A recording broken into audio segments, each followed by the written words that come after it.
کیا تم نے نہیں دیکھا کہ تمہارے پروردگار نے ہاتھی والوں کے ساتھ کیا کیا؟ کیا اس نے ان کا داؤں غلط نہیں کیا؟ اور اس نے ان پر جھنڈ کے جھنڈ پرندے چھوڑ دیے جو ان پر کھنگر کی پتھریاں پھینکتے تھے، تو اس نے ان کو ایسا کر دیا جیسے کھایا ہوا بھس۔ ابرہا گورنر یعنی حاکم تھا یمن کے شاہ حبشہ نجاشی کی طرف سے۔ یہ وہ نجاشی نہیں تھا جس کے پاس نبی صلی اللہ علیہ وآلہ وسلم کے صحابہ کرام نے ہجرت کی، بلکہ اس کے والد نجاشی نے یمن کا کچھ حصہ فتح کیا ہوا تھا، جو اس نے اپنا حاکم بھیجا ہوا تھا جس کا نام ابرہا تھا۔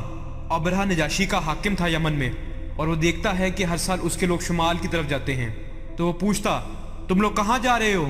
لوگ کہتے ہم حج پہ جا رہے ہیں، ہم حج پہ جا رہے ہیں۔ وہ کہتا کیوں، وہاں کیا ہے؟ لوگ کہتے وہاں اللہ کا گھر کعبہ ہے۔ تو وہ کہتا میں تمہارے لیے گھر بناؤں گا جو تمہارے گھر کعبہ سے کہیں زیادہ بہتر ہوگا، اور تمہیں حج کے لیے یہیں آنا ہوگا۔ تو وہ ایک بہت بڑا گرجا گھر یعنی کلیسیا تعمیر کرواتا ہے یمن کے شہر صنعاء میں، کیونکہ وہ عیسائی تھا۔ تعمیر کروانے کے بعد وہ عیسائیوں کا سب سے بڑا گرجا گھر بن گیا جزیرہ نما عرب میں۔ وہ کہتا تھا تم سب کو یہیں آنا ہوگا شمال میں کعبہ جانے کی بجائے۔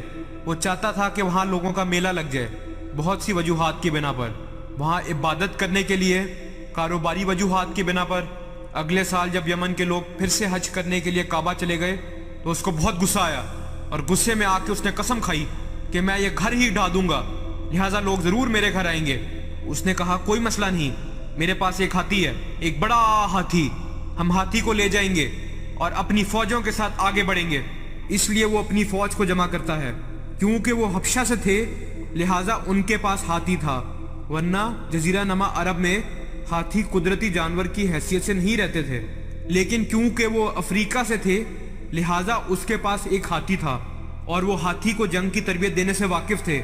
اور جب وہ کعبہ کی طرف روانہ ہوا اپنی فوج کے ساتھ، جس میں کچھ کہتے ہیں تقریباً 8 ہاتھی تھے اور کچھ کہتے ہیں تقریباً 20 ہاتھی تھے، بیشتر روایات کہتی ہیں وہاں صرف ایک بڑا ہاتھی تھا، باقی عام اونٹ وغیرہ تھے۔ کچھ مورخین کہتے ہیں نہیں، یہ بہت سے ہاتھیوں کی پوری فوج تھی، لیکن قرآن پاک ایک ہاتھی کا ذکر کرتا ہے، الفیل، مطلب ایک ہاتھی۔ تو اصحاب فیل یعنی ہاتھی والے لوگ، بڑا بہت بڑا ہاتھی، اور وہاں فوجیں تھیں جو ہاتھی کے ساتھ آئی تھیں۔ اور یہ بھی کہا جاتا ہے کہ اس نے کعبہ جانے کے لیے ایک عرب دورہ رہنما رکھا تھا۔ انہوں نے مکہ المکرمہ کی طرف چڑھائی شروع کی۔ جب وہ طائف کے قریب پہنچے تو وہ ایک قاصد بھیجتے ہیں کہ جاؤ سید یعنی اہل مکہ کے سردار کے پاس اور انہیں کہو ہم لڑنا نہیں چاہتے، ہم آ رہے ہیں، ہم کعبہ کو ڈھائیں گے اور واپس لوٹ جائیں گے۔ تو عبد المطلب جو کہ ہمارے حضور صلی اللہ علیہ وآلہ وسلم کے دادا ہیں، خانہ کعبہ کے متولی اور اہل مکہ کے سردار تھے، ان تک خبر پہنچائی گئی کہ وہ یہ کرنے آ رہے ہیں۔ آپ نے فرمایا ٹھیک ہے اسے آنے دو، اور ابرہا پوری فوج کے ساتھ آیا۔ جیسے کہ آپ جانتے ہیں جب وہ مکہ المکرمہ پہنچے اس نے عبد المطلب اور قریش کے مال مویشی قبضے میں لے لیے، جس میں 200 سے بھی زیادہ اونٹ اور بھیڑیں تھیں، جس سے ظاہر ہوتا ہے عبد المطلب امیر آدمی تھے۔ اور عبد المطلب نے ان کے ایک آدمی کو فرمایا اگر تم کعبہ ڈھا سکتے ہو تو ڈھا کے دکھاؤ، لیکن ہمارے اونٹ ہمیں واپس چاہیے۔ تو وہ آدمی آپ کو ابرہا کے پاس لے گیا۔ عبد المطلب کی زبردست شخصیت تھی، آپ بہت روبدار اور نہایت جسیم و باشکوہ آدمی تھے۔ آپ اتنی روبدار شخصیت کے مالک تھے کہ آپ کو دیکھتے ہی پتہ چل جاتا کہ آپ سردار ہیں، لہٰذا کہا جاتا ہے آپ خیمے میں داخل ہوئے تو ابرہا آپ سے متاثر ہو گیا، اتنے جسیم اور خوبرو۔ وہ آپ کی تعظیم میں اپنی کرسی سے کھڑا ہو گیا۔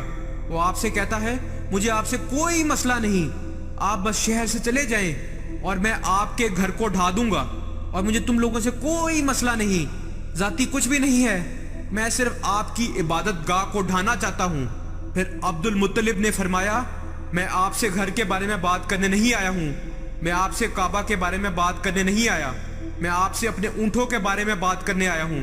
اور تب ابرہا نے عبد المطلب کے لیے تمام احترام کھو دیا اور اس نے کہا کہ میں تمہارے مقدس گھر کو ڈھانے آیا ہوں اور تم مجھ سے اپنے اونٹوں کے بارے میں بات کرنے آئے ہو۔ ابرہا نے سوچا کہ شاید عبد المطلب اپنے کعبہ کے بارے میں بحث کرنے والے ہیں، اور اس لیے وہ آپ کی تعظیم کر رہا تھا۔ اور پھر جب آپ نے اپنے اونٹوں کا مطالبہ کیا تو اس نے کہا میں نے آپ کے لیے تمام احترام کھو دیا۔ پھر عبد المطلب نے زبردست جواب دیا